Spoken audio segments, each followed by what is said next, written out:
Hi everyone, so welcome back to my vlog. तो मैं आपको आज बताऊंगी एग्जैक्टली कैसे आप एमबीए को फ़ंड कर सकते हैं आपके कैट के एग्ज़ाम के बाद, इंटरव्यू के एग्ज़ाम के बाद, जब सारे प्रोसेस ख़त्म हो जाते हैं और जब आपको ऑफ़र लेटर मिलता है। देन हम स्टार्ट करते हैं कि हम एडमिशन के लिए कैसे आगे बढ़ेंगे। तो पहला स्टेप होगा, जो जिस भी कॉलेज में आपका एडमिशन होगा वो आपको ऑफ़र लेटर देंगे एंड देन कुछ एक ड्यूरेशन का टाइम मिलेगा जब आपको उनका फ़ीस भरना पड़ेगा। पहला फ़ीस होगा सीट बुकिंग के लिए कि हाँ, आप कंफर्म करते हैं उनको कि आपको एक पर्टिकुलर अमाउंट दे के वो सीट बुक करना पड़ेगा कि हम जॉइन करेंगे। यूजुअली वो डिपेंड करता है, हर कॉलेज का अपना अपना। जैसे मुझे एग्जैक्टली याद नहीं है, बट एक आईएम का अराउंड 10,000 टू 20,000 था।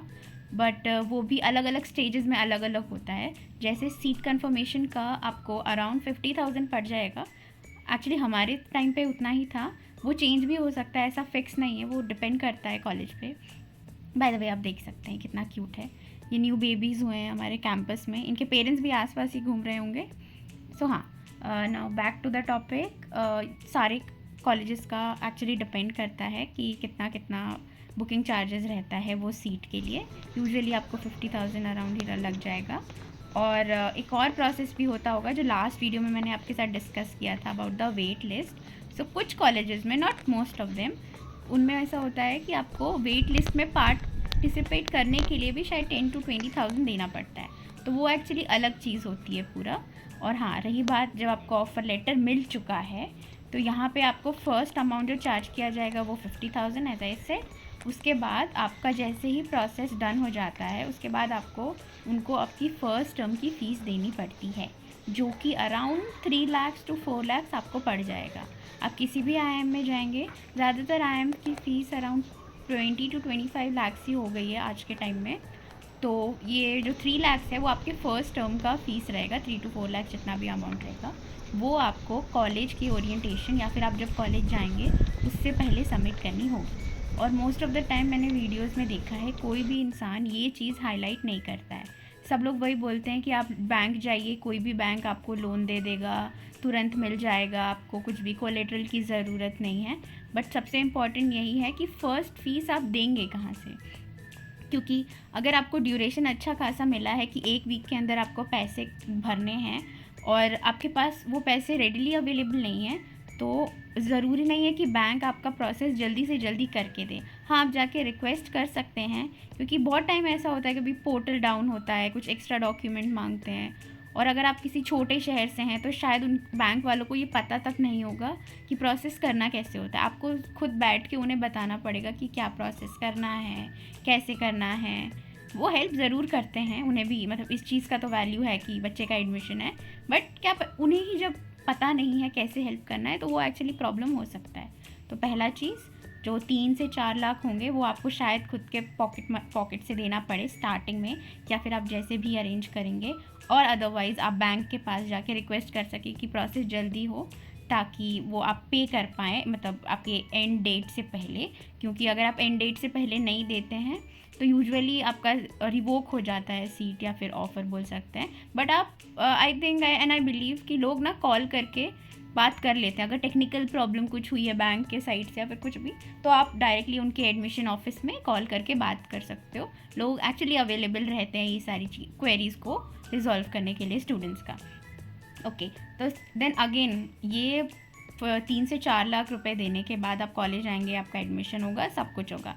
आगे क्या, क्योंकि आप अभी 3 से 4 लाख ही आपने दिए हैं, अब भी आपके अराउंड 17 टू 16 लैक्स आपको और पे करने हैं पूरा कोर्स को अवेल करने के लिए। तो इतना बड़ा अमाउंट हम कहाँ से देंगे। हम सबको ही पता है, यूजुअली बैंक ऑफ़र कर देते हैं आपके ओरिएंटेशन के डे पे ही। एक्चुअली बहुत सारे बैंक्स होंगे जो आपके कैंपस में ही विज़िट करेंगे और आपको सामने से ऑफ़र करेंगे कि आप ये लोन ले सकते हैं करके।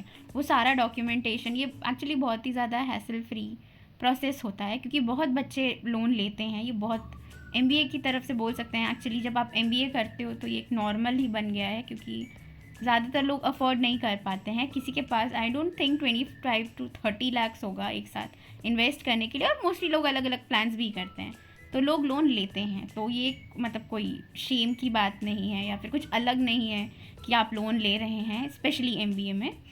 तो उसके बाद आपका प्रोसेस, मतलब आपको एक बैंक चूज़ करेंगे, कोई भी पॉपुलर बैंक, उनका usually interest rate around 8.2 to something होगा, चेंज होता रहता है वैसे हर बार। तो आप वो जाके बात कर सकते हैं, आपको जो भी बैंक ठीक लगे आप वहाँ पे प्रोसेस डाल दीजिए। उसके बाद मोस्टली आपका एक वीक के अंदर, हाँ, एक वीक भी नहीं लगता, वो लोग आपका सारा प्रोसेस कन्फर्मेशन ये सब कर देते हैं। बाय द वे गाइस, ये हमारे कॉलेज का जिम है, मैं होगा तो ज़रूर एक ब्लॉग डालूँगी, आप इंटरेस्टेड हो तो मुझे ज़रूर बताइए आपको और क्या क्या जानना है या फिर क्या क्या देखना है हमारे कॉलेज में। हाँ, तो जो भी बैंक आप फाइनल करेंगे उस हिसाब से आप वहाँ जाके डॉक्यूमेंटेशन देंगे, और वो ज़्यादातर जल्दी 1-2 दिन के अराउंड में ही आपका अमाउंट जो है वो डिस्पर्स कर देते हैं। तो जैसे कि मैंने अपने हिसाब से अरेंज करके 3-4 लाख रुपए स्टार्टिंग में दे दिए। अब मुझे वो पैसे वापस चाहिए, मतलब मुझे उससे अपने लोन में ऐड करना है कि मैंने इतने दिए थे, आप मुझे इतना रिटर्न कर दीजिए।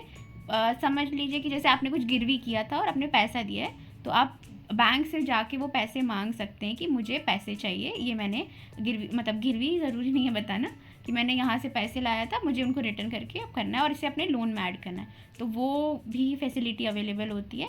तो आपने जो 3-4 लाख पहले आप जस्ट अरेंज कर लीजिए थोड़े टाइम के लिए, देन अगेन जाके बैंक से बोल दीजिए कि आपको ये वाला फर्स्ट टर्म का जो फ़ी आपने अपनी पॉकेट से दिया था आपको रिटर्न चाहिए और उसे आपको लोन में ऐड करना है, तो बैंक वो फैसिलिटी भी देता है। देन आपका बैंक आपका लैपटॉप का खर्चा हो या फिर कोई बेसिक ऐसे रिक्वायरमेंट हो अकेडमिकली, तो वो भी आपको क्लियर करके देता है, उसके लिए आपको पैसे मिल जाते हैं। देन उसके बाद यूजुअली प्रोसेस स्मूथ होता है, हर टर्म बैंक को आपको अपने डॉक्यूमेंट्स मेल करने होते हैं जो भी उनकी रिक्वायरमेंट होती है, देन वो आपका हर टर्म जो फीस होता है वो डायरेक्टली कॉलेज के अकाउंट में डाल देते हैं, तो ये प्रोसेस सीधा ऐसे चल जाता है।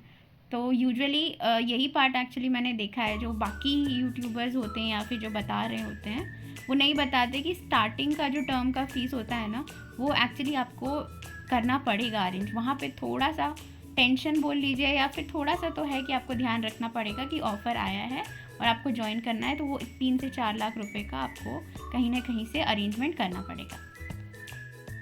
सो नेक्स्ट इज़ गर्ल्स के लिए अक्सर 0.5% का एक्स्ट्रा कंसेशन रहता है इंटरेस्ट रेट पे, सो डेफिनेटली उसको आप ज़रूर चेक करना अगर आप एक लड़की हो। एंड जो PM विद्या लक्ष्मी स्कीम है, इट्स अ गवर्नमेंट पोर्टल जहाँ पे आप मल्टीपल बैंक्स को एक साथ अप्लाई कर सकते हैं, तो वो भी आप देख सकते हैं। पहले वैसे अलग अलग पोर्टल पे हो जाता था, अभी शायद उन्होंने एक कंबाइंड पोर्टल बनाया है। और ओके, सो आपकी जो फ़ीस रहेगी वो क्या क्या कवर करती है, पहला वो आपका पूरा ट्यूशन फ़ीस कवर कर देगा, तो उसमें डायरेक्टली कॉलेज को चले जाती है वो। Second is hostel and mess का चार्जेस भी उसमें कवर होता है, और मैंने जैसा बताया था पहले कि लैपटॉप और बुक्स भी कवर हो जाएंगी। और हाँ, जैसे कि आप लोन लेते हैं तो आप जितना भी अमाउंट लें, अगर आपको फॉरेन एक्सचेंज या इमर्जन प्रोग्राम में इंटरेस्ट हो तो उस अमाउंट को भी ध्यान में रखते हुए आपको लोन लेना है, तो वो अमाउंट भी आपका लोन से कवर हो जाएगा। जब भी आपका ऐसा कोई बनता है कि सिचुएशन या फिर आपको एक अपॉर्चुनिटी मिलती है कि आपको फॉरेन एक्सचेंज या इमर्जन में जाने का मौका मिलता है, तो आप जाके इन्फॉर्म कर सकते हैं बैंक में कि हाँ आपको जाना है, और जितना भी अमाउंट आपको ज़रूरत है वो आपके कॉलेज की साइड से आपको बता दिया जाएगा, वो आपको इन्फॉर्म करना है बैंक में और वो डायरेक्टली पे कर देंगे, तो वो भी एक हैसल फ्री प्रोसेस हो जाता है। तो इसी के साथ कंटिन्यू करने के लिए भी आप सोच रहे होंगे कि बैंक्स आपको लोन क्यों देगा, मतलब ऐसे केसेस में।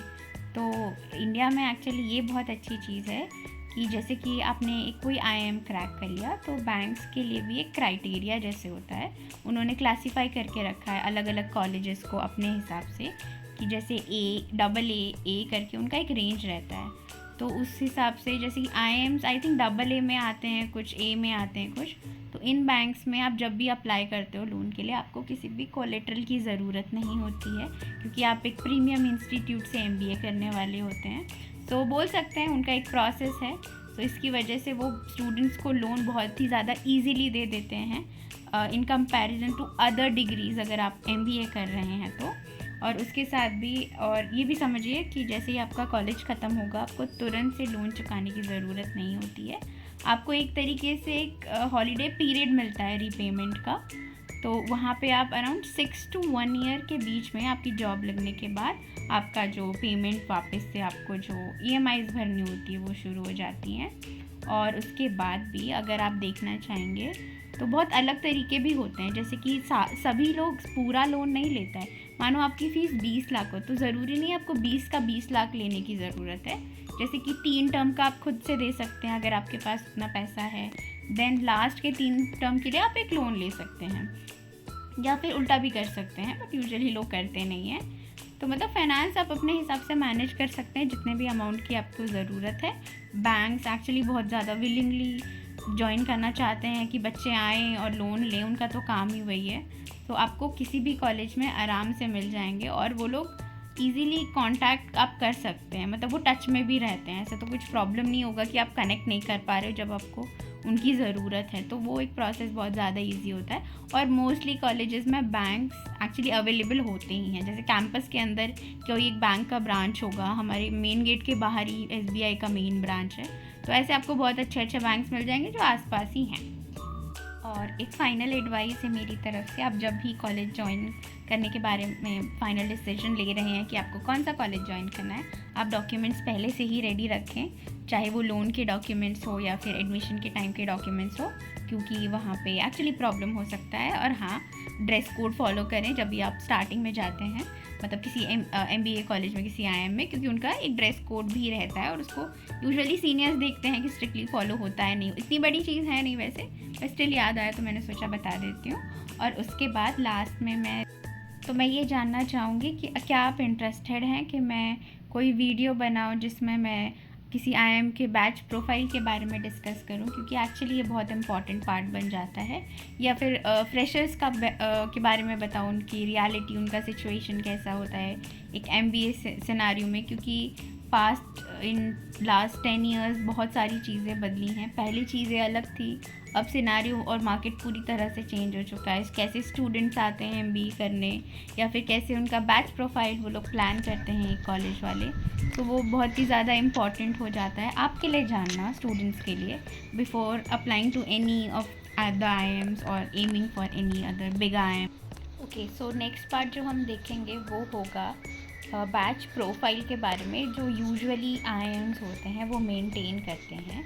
इसका मतलब कि वो कैसे टाइप के स्टूडेंट्स चाहते हैं कि उनके एक बैच में रहे, ताकि उनके जो लेगेसी है उनके कॉलेज का, जो रेप्यूटेशन है वो बना रहे। सो वो भी एक बहुत इम्पॉर्टेंट पार्ट होता है स्टूडेंट्स के लिए जानने के लिए before joining any college. So guys, do let me know अगर आपको इस सब कंटेंट में इंटरेस्ट है और क्या मुझे इस चीज़ पे नेक्स्ट वीडियो बनाना चाहिए। आप कमेंट सेक्शन में बता सकते हैं अगर आपको कोई और डाउट हो या फिर आपको किस रिलेटेड और वीडियो चाहिए। Thank you so much for watching my channel and do subscribe for such content. Thank you.